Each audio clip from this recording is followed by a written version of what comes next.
JFK Lounge, episode 34, the biggest podcast in the world. Welcome. It is the Tuesday show. It's pretty late in the afternoon. Not really. Like 5:30. Just chilling. I was supposed to do this morning or last night, but was otherwise preoccupied. So fuck y'all. Not a lot of stories on deck, sadly. Nothing crazy, nothing shaking up my world. So we're just gonna go right to all the news stuff.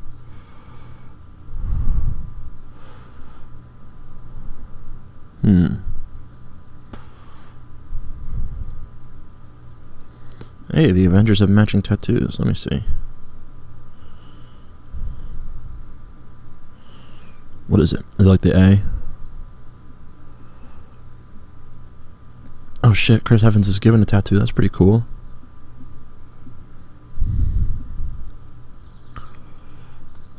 Oh, what is that? It's a wacky symbol. It's like a 6 with an A, but like the star kind of. What the fuck is that? I see the Avengers part, but there's something else to it.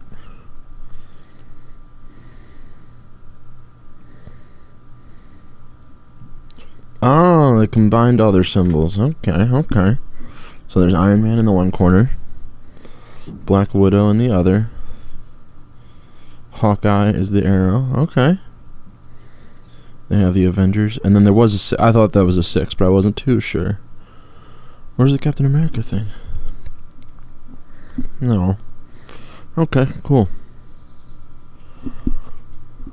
What the fuck? Someone coming? No? Cool. Alright, well, fucking Twitter is dead.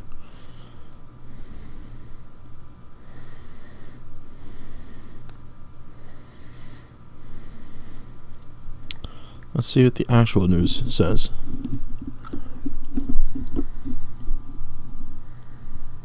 Oh god, what the fuck? I hate that. I just had some meatballs. Good ones at that. But like every once in a while when you have a meat product, usually chicken or something, there's just like fucking tendon or something in there, like cartilage. Just so sad. It ruins your biting experience.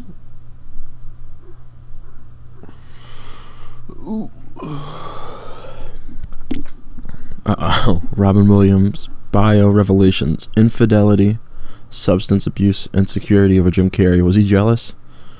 Oh, was he jealous? Were you a little jealous, Robin Williams? Let's read this. A new biography of Robin Williams chronicles the comedian's topsy-turvy public and private lives, which involved infidelities, groping and flashing of his Mork and Mindy co-star Pam Dauber, rehab from drug and alcohol abuse, and a rare brain disorder diagnosed only after 2014 suicide. It's been 4 years. Holy shit.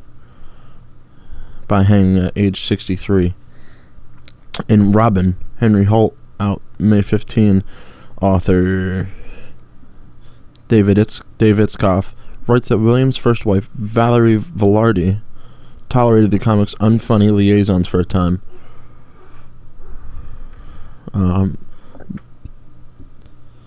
Valerie could never quite bring herself to condemn Robin for his infidelities.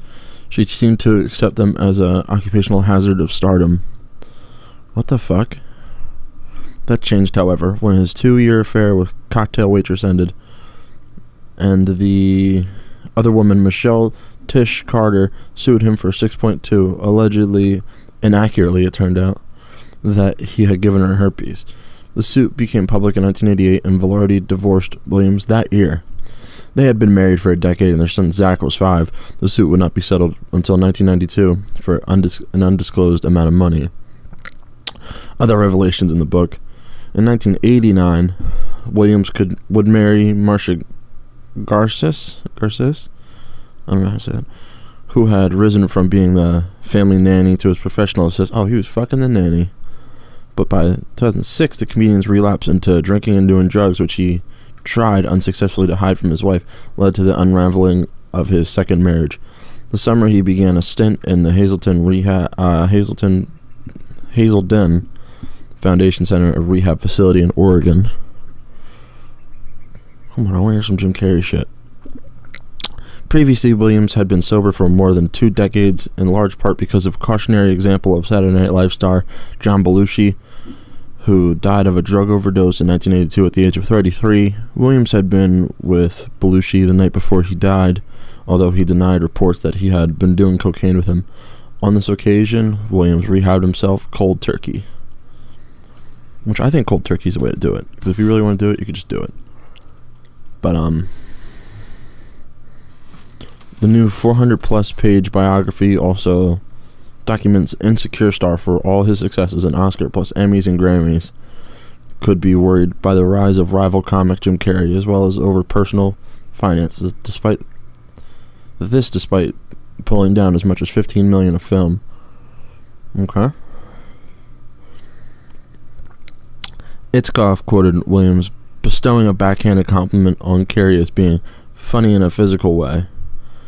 Twice divorced, Williams worked frenetically to the very end of his life despite growing health problems.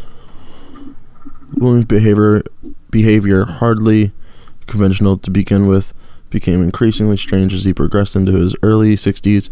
Worrying friends and family, he was misdiagnosed with Parkinson's, and in 2014 entered a rehab facility. Even though he was not drinking or doing drugs, it was a move inspired by desperation. Nothing else seemed to help. Williams' behavior was later attributed to diffuse Lewy body syndrome disease. Jesus Christ, I can't fucking read on the podcast, I swear to God. The diagnosis came from the analysis of the actor's brain tissue after his death.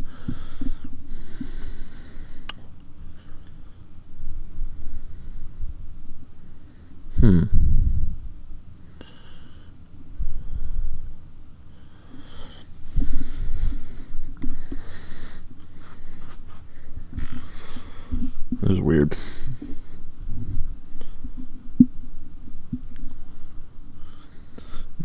Cops, mom, kids die after gator crash.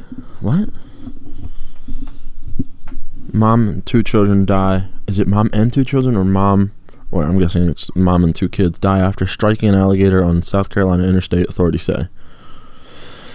A mother and her 2 young children died in a fiery, not just a regular crash, a fiery one. So it was hot. Early Monday morning after striking an alligator that had crawled onto the interstate in South Carolina. Amber Stanley, 24, struck the gator as it was crossing northbound lane of Interstate 95. Ow, what the fuck? Do I have ingrown hair? Shit hurts. In Orangeburg, just before 1 a.m. Her Kia Soul then plunged into the median, hitting a tree, causing it to catch fire. Alrighty.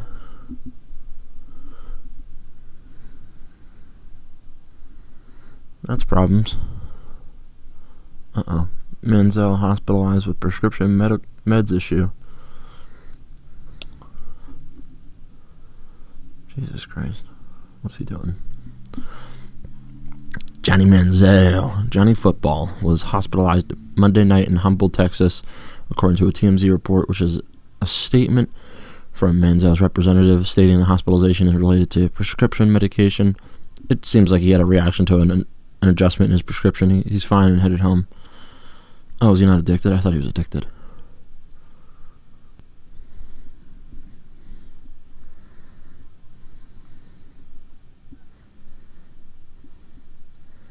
Hostage wife escapes, man kills 3, then self after standoff. Okay, there's a little drama in this. Fucking what? Oh, and I gotta look at my chin for a second. This shit hurts.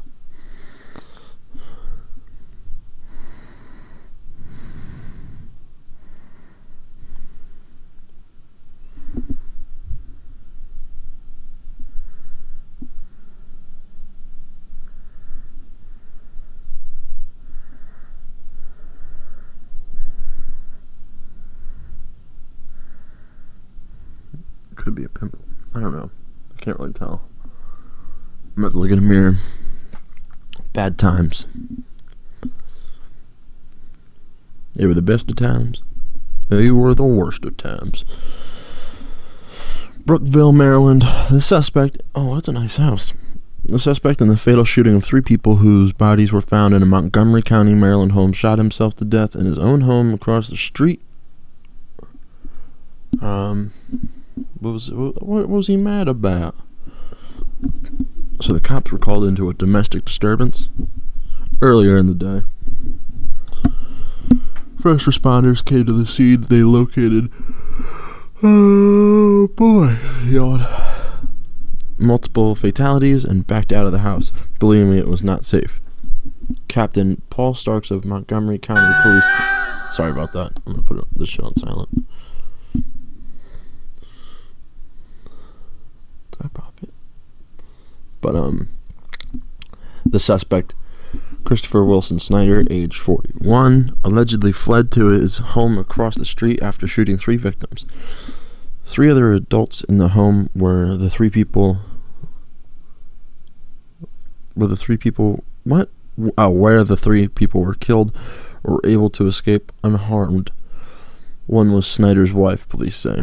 Police say Snyder was holding her hostage over the weekend. She escaped and fled to the neighbor's house. Snyder went to the home and shot and killed 3 others.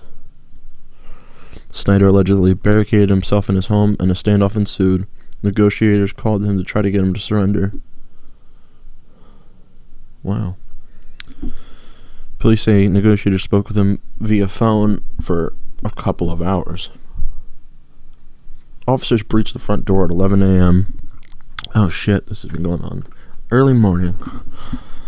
With Snyder still on the phone. Negotiators prompting Snyder to hang up. Detectives said they heard a single shot and found Snyder dead from an apparent self-inflicted gunshot wound. Brookville is about 15 miles north. I want to see what he looks like. His name Christopher Wilson Snyder.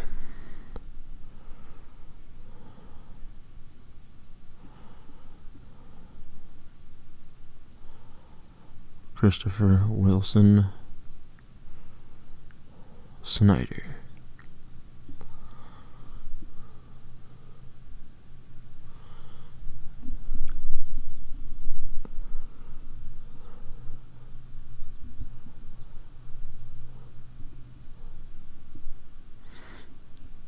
Are they gonna have a picture of him or no?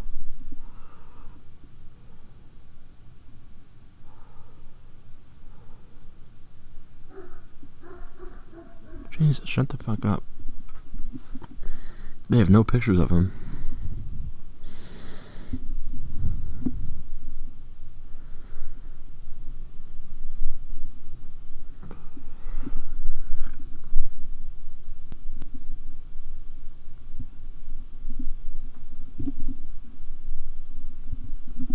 Can I get a picture, please?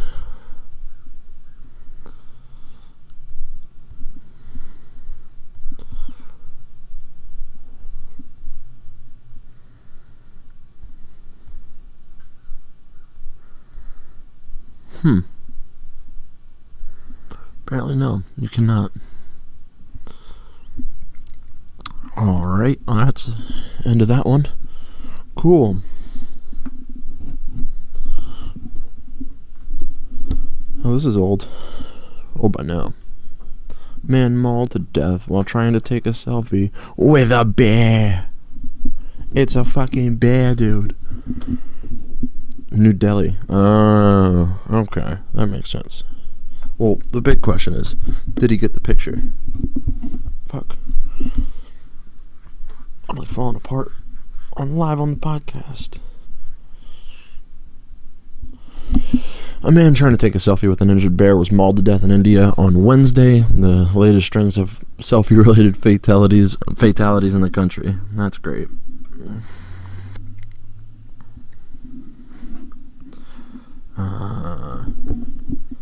Hold on. I'm gonna finish this article in a sec, but I gotta save this first. Amateur footage broadcast by several Indian news network shows the victim being mauled by a bear while another person tries to ward off the animal using a stick. A stray dog can also be seen attacking the bear. That's what I fucking love about dogs. They'll just hop right in. The victim engaged in a fist-to-claw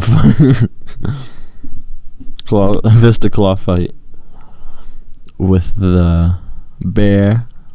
Manages to stand up briefly before being dragged down to the ground again. He just needed Khabib to wrestle it. The Hindustan Times also reported the bystanders were busy shooting the incident on their mobile phones instead of trying to rescue him.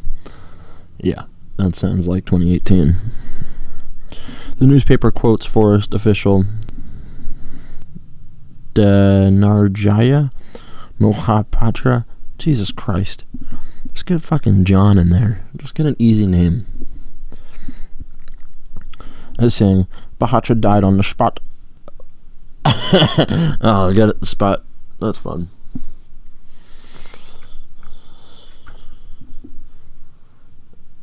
After killing Bahatra, the bear shit for weeks because Indian food, get it? After killing Bahatra, the bear did not move from the side of the road. Bahatra's body was only covered after forest officials arrived and tranquilized the bear.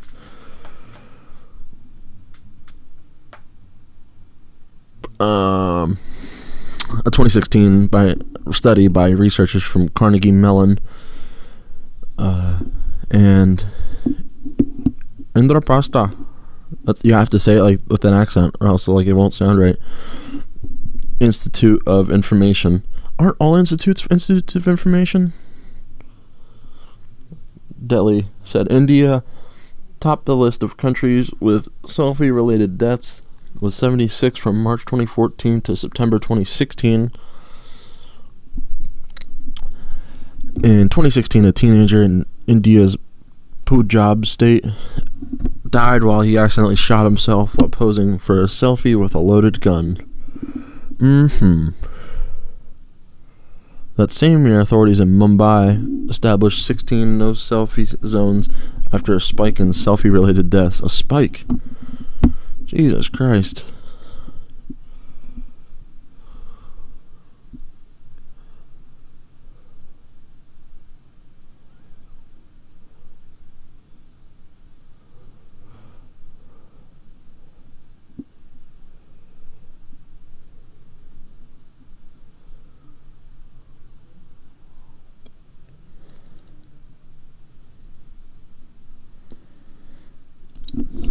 Hey, something else, please.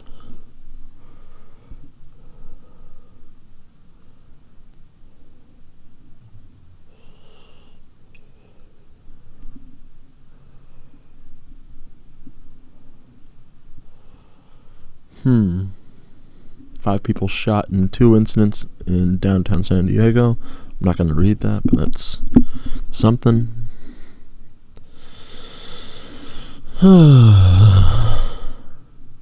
Texas teacher was asked about a gay agenda.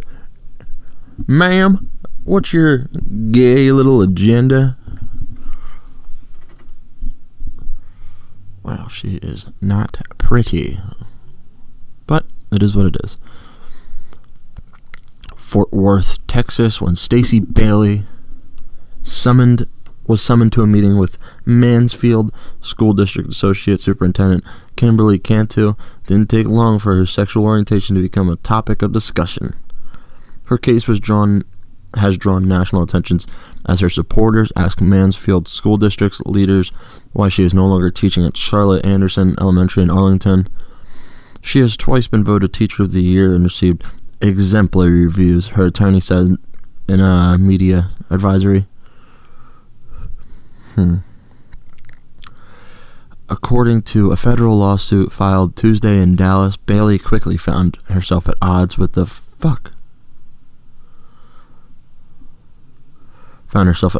district after mentioning her future wife in a PowerPoint presentation to students on August 23rd, the first day of school.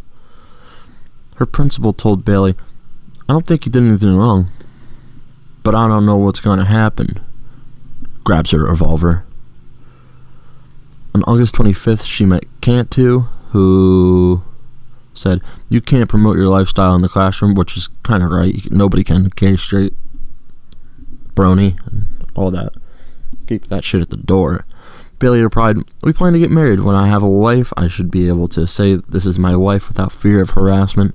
The lawsuit said, "When I state that, it is in fact about my life, not about a political statement." But Cantu replied, "Well, right now it kind of is," according to the lawsuit. Bailey then asked about changing the policy to prevent this from happening again. And Cantu told her, "You are right. It is time to get that ball rolling on that. You need to realize this is Mansfield, and there could be some pushback." It's a man's field at Mansfield.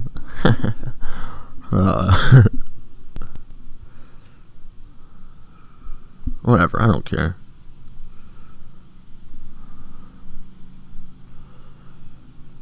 Nazi grandma caught after not turning up to prison. Oh, we got a Nazi. An 89-year-old woman in Germany dubbed Nazi grandma has been caught after she failed to turn up for a prison sentence. Ursula Haverback. That sounds like a fucking Nazi if I've ever heard one. God damn it. What is going on with my phone? Has been sentenced to 2 years in prison last year for denying the Holocaust. You go to jail for just denying the Holocaust? What? Are you shitting me?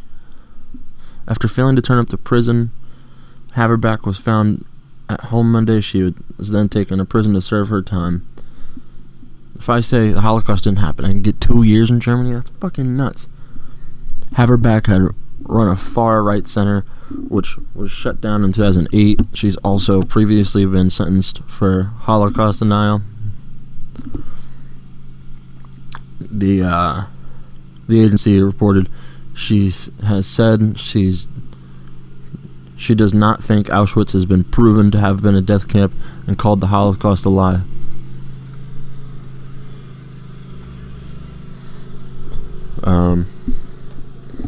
When she failed to arrive for her prison sentence, the International Auschwitz Committee put out a statement urging authorities to find her, calling her a symbolic figure of all Holocaust deniers. Executive Vice President of the International Auschwitz Committee denied Christoph Hübner, said that she was just denied the Holocaust. She now denies the legitimacy of the German judiciary. Who cares? Just let her be crazy. She's 89.